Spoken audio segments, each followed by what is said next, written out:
another episode of Here's Lisa. You're never going to believe what I did this weekend. I took a trip up north to the mountains to show you guys a great time. However, I got lost, but luckily I found a mountain man. Let's go and see what we found up in the mountains.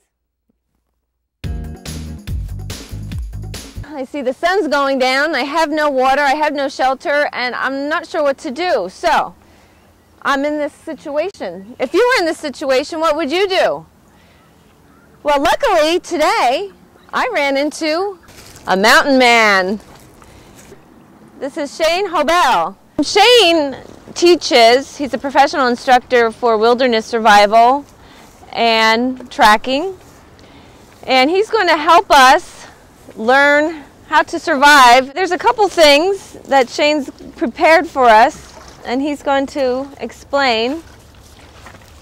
What's the first thing you want to go over with us, Shane? Well, I think the first and foremost, most important thing is stop. Don't panic. Relax, because you're okay. The more you pay attention, the more you have in the wilderness.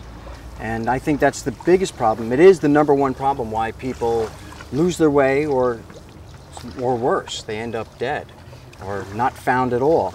It's simply because they panic.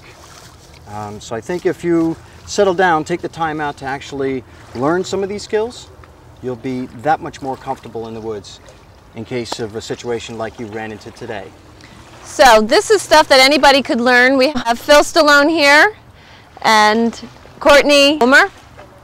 Come on over here, guys, and teach us is how to build a fire. Don't try this at home, but if you find yourself in a situation where you need to survive, it's okay.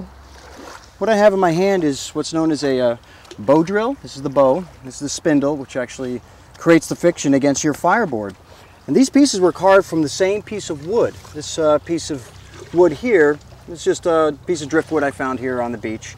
And I have a piece of parachute cord, which otherwise you can use cordage right from the wilderness. Layers of the tree, which is another primitive skill of learning how to make cordage, which you'll need to thatch together your lean-to or your debris hut or wigwam or what have you, whatever kind of shelter you're going to need. So you were saying this is actually under the tree, underneath the bark. It's between the bark and the actual wood of the tree. Actually, wood itself. Simply, you find a tree that's down that is somewhat resting off the ground, and this way the water's not collecting on it when it's sitting on the earth. So it has a chance to dry out. And usually the bark will then expand, dry out, and crack. At that point you can peel it off, and there's plenty of these trees lying all over the place, and you simply peel this layer, this fiber off, and there's a technique of just twisting this to make cordage. And simply, I'll do a quick demonstration for you now. I can take this, give it a little soak, it's a little easier to work with, and I simply start a little technique, twist away, grab and pull back, and what happens eventually is what looks to be what your regular household twine. It's the exact same method they use today, and you have cord.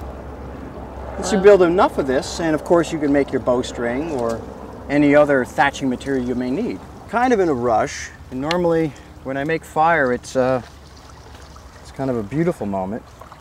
It's one of those magical skills in the woods that regardless of where you are, you know that you're safe. You could be lost in the woods, not have shelter, not have any food, not have any water, but for some reason you make a fire, you feel good. It's comfort. And now, let's see where we're at here.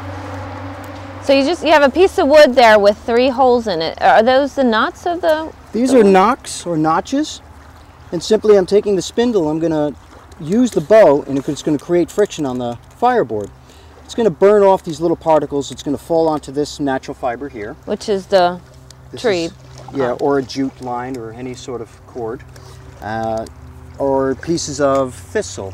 In here is cattail that you find out in the marshlands, which is also another great little natural tinder. So this notch I've used a couple of times, and the reason why I have so many notches in this one board is eventually the notch becomes no good. It gets to a point where you need to make a new one, so there's enough space so fire has oxygen, needs oxygen to breathe. This coal, this dust that I'm going to use, that is going to friction itself off into a pile onto this natural tinder, it'll coagulate together and create a coal. So it won't create fire. That you'll do with our fiber here, what's known as a little bird's nest we've made. So I'm going to start slow, just start a little friction, get some dust building up. You might see little puffs of smoke coming up. That's a good sign. Oh yeah, I see the smoke. And then I'm going to build it up a little bit, trying to recycle the same hole. Oh, collect enough of this coal so that it simply burns like incense. Burns by itself. It smells good. Yeah, that's cedar. You can come do our fog machine at the studio. Our natural fog machine. Oh wow.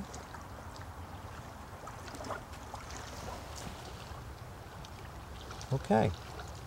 Now, so it's like particles that you put onto. Yeah, it's just the dust that's collecting from the friction, and it's superheated in that little small area.